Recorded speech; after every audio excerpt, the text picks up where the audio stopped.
Hello everyone, welcome to IFS. तो आज के सेशन में हम एक बहुत ही इंपॉर्टेंट टॉपिक के बारे में बात करने वाले हैं, कांस्टेंट मैट्रिक्स। और आज हम देखेंगे कांस्टेंट मैट्रिक्स से रिलेटेड कुछ इंपॉर्टेंट रिजल्ट्स और प्रॉपर्टीज, जहां पर एग्जाम में हमेशा क्वेश्चन पूछे जाते हैं। तो अगर आप किसी भी एग्जाम के लिए अगर प्रिपेयर कर रहे हो, लीनियर अलजेब्रा वहां पर है, तो कांस्टेंट मैट्रिक्स से अगर आप पीवाईक्यू उठाकर देखेंगे प्रीवियस ईयर क्वेश्चन, जरूर कोई ना कोई क्वेश्चन पूछे गए हैं।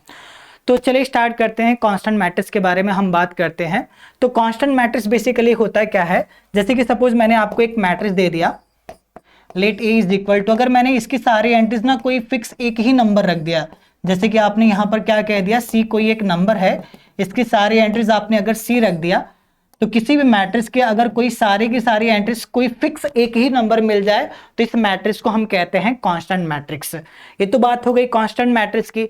अब बात आता है कि अगर आपको कांस्टेंट मैट्रिक्स का फटाफट निकालना हो, आइगन वैल्यू या कैरेक्टरिस्टिक पॉलिनोमियल, रैंक, डिटरमिनेंट, तो उसके लिए क्या कर सकते हैं। तो यहाँ पर कुछ रिजल्ट है कांस्टेंट मैट्रिक्स के बारे में। बेसिकली मैं आपको शॉर्ट ट्रिक्स बताने वाला हूँ कांस्टेंट मैट्रिक्स को, ताकि देखकर आपको पता चल सके कि इस कांस्टेंट मैट्रिक्स के आइगन वैल्यू क्या हो सकते हैं, ट्रेस क्या होगा, डिटरमिनेंट क्या होगा, आप आसानी से बता सको।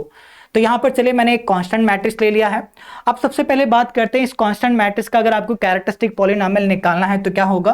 तो सबसे पहले यहां पर आप कह सकते हो कांस्टेंट मैट्रिक्स का जो कैरेक्टरिस्टिक पॉलिनोमियल होता है वो आपको क्या मिलेगा, x raise to n minus one x minus N C हो जाएगा। n क्या है, n is the order of the matrix, c एक कांस्टेंट है। या दूसरे तरीके से आप ऐसे लिख सकते हो, इसको ऐसे कह सकते हो, x raise to n minus one और यहां पर x minus trace of the constant matrix, इसको भी ऐसे भी लिख सकते हो। सेकंड प्रॉपर्टी यहां पर अगर मैं बात करूं, इस मैट्रिक्स का ट्रेस क्लियरली आप देख सकते हो, कांस्टेंट मैट्रिक्स का ट्रेस कितना होता है। तो यहां पर आप कह सकते हो trace of A is equal to C plus N times N C. अगर यहां पर आप देखेंगे एक से ज्यादा रो सेम मिल गए, इसका मतलब वो एलडी हो जा रहा है, तो इनका डिटरमिनेंट तो 0 हो जाएगा और रैंक आपको 1 मिलेगा।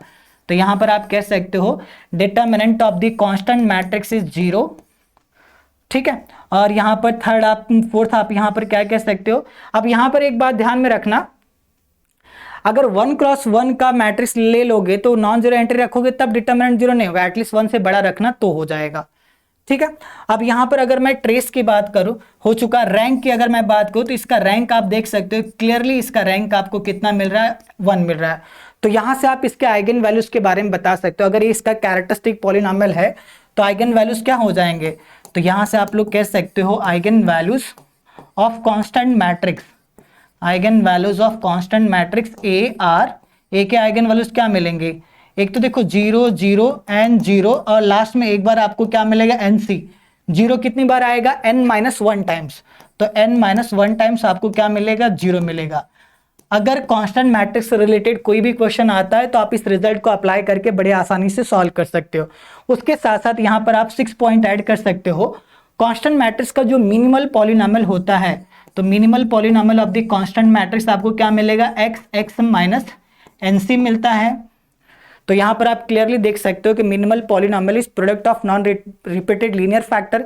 इट मींस दैट आपका कांस्टेंट मैट्रिक्स क्या होता है, डायगोनलाइजेबल होता है। तो यहां पर आप क्या कह सकते हो, ए इज डायगोनलाइजेबल, क्योंकि इसका minimal polynomial product of non repeated linear factor है। तो एक कुछ इंपॉर्टेंट रिजल्ट्स और प्रॉपर्टीज थी। अगर कांस्टेंट मैट्रिक्स का कोई भी क्वेश्चन आपको दिखे तो इन प्रॉपर्टी से वो क्वेश्चन सॉल्व हो सकता है। तो एक अच्छा प्रॉपर्टी है। तो फिर भी अगर आप लोगों को कुछ भी डाउट है इस प्रॉपर्टी में तो बिल्कुल आप लोग पूछ सकते हो। तो आपको क्या करना है, आप जिस भी एग्जाम के लिए प्रिपेयर कर रहे हो, एक बार आप देखो कांस्टेंट मैट्रिक्स से पूछा गया रिजल्ट क्या आपको इन रिजल्ट से सॉल्व हो पा रहा है क्या, जो भी क्वेश्चन कांस्टेंट मैट्रिक्स से पूछा गया है।